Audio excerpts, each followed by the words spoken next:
onto a chair in the center of the ring, and D.C. Dre got on the top rope and slammed down right onto the chair, really messing up Larry's arm. Well, you see, that just shows Larry Winter's ignorance, because what he's done there is that he stepped into the ring a week before the match that all the press would be there, all the publicity would be there, all the media would be there, all the people would be there, and he stepped into a ring in a preview match of the big match today, and D.C. Dre took advantage of it and said, well, hey, I don't care what happens here tonight, because not a lot of people are watching, and in a week it's going to be the big event, and, if I take him out now, I can whip him like a dog on the Temple University show. So it just shows Winter's ignorance in taking the match. See, that's why people need managers. That's why people need advisors, because we protect our clients from these things happening. Hey, we thank you for calling. Okay, John, I'll see you and Paulie down there. You got it. Thank you for calling. And we now go to State Athletic Commissioner Frank Talent. Frank, you're on Wrasslin Radio. Good morning, Joe. How you doing? All right, how you doing? First, I want to compliment you, because let me tell you something. What you're doing to wrestling, pro wrestling, is unbelievable. And I know the fans here in the city and in Jersey, because I get calls from them, the response, I understand, is really fantastic. And the State Athletic Commission owes you a debt of greatness. And we want to thank you. But the only thing I regret right now is that you got this clown on the phone and this other nitwit that he had on earlier.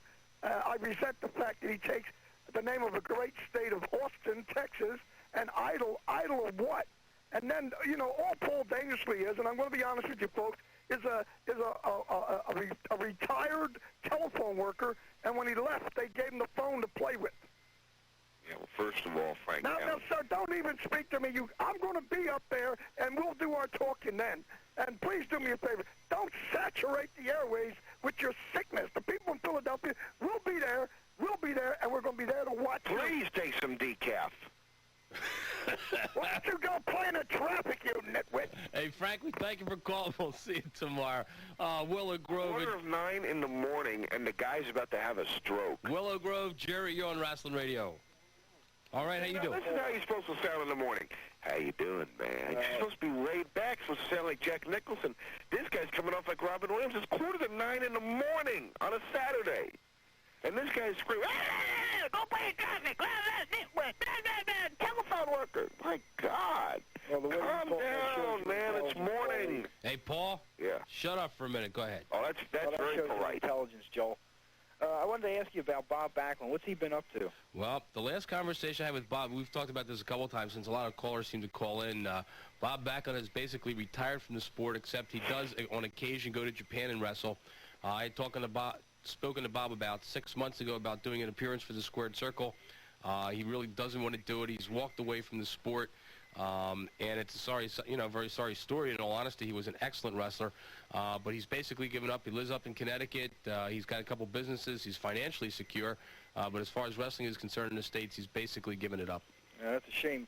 Do you recall 1980 when he faced Hogan? Sure. At the Spectrum? Sure. Because a buddy of mine at work doesn't believe that Hogan got beat by Backlund. Hogan got beat by everybody. I know. I'll tell you, Bob Backlund is one of those guys that belongs in wrestling, whether or not he was as popular as they wanted him to be. He is one of those individuals who has a talent, who belongs in the wrestling business. I've told Tully Blanchard he belongs in the business on a full-time basis. I've told Austin Idol I would love to see Austin come into the NWA. I've told Paul Orndorff he belongs back on a circuit. And I've told Curry Von Erich that he ought to kind of get out of Texas and go national. I've talked to Jerry Lawler about the same thing. These people are wrestling talents that belong in the wrestling eye. That's what I mean. The moves. They use moves. Hogan doesn't have any moves. You know what I mean? Hey, he's been a champ for a long time. Yeah, I know. Hey, I heard Bob Backlund had to retire from being on TV. How? Yeah, because Buffalo Bob Smith stopped pulling his string. Whoa. Hey, we thank you for calling. Take care.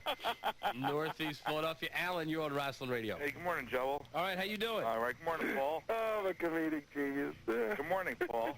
I heard you the first time. Well, sometimes that happens. I got to wish you a good morning now? Wait. Is that how it goes? That would be nice. I'm the guest. Okay, well, guess what? Never mind. Hey, Joe. Yeah. You had a great... No, Joel, not Joe. Excuse me. J-O-L-E. Mr. Goodhart. Or J-O-E-L. Whatever. Last night it was... J-E-L-L-O. Oh, Paulie, shut up. last night at West Coast, and I would like to give Larry a plug. They were doing a super job down there. Gordoon and be a buffoon.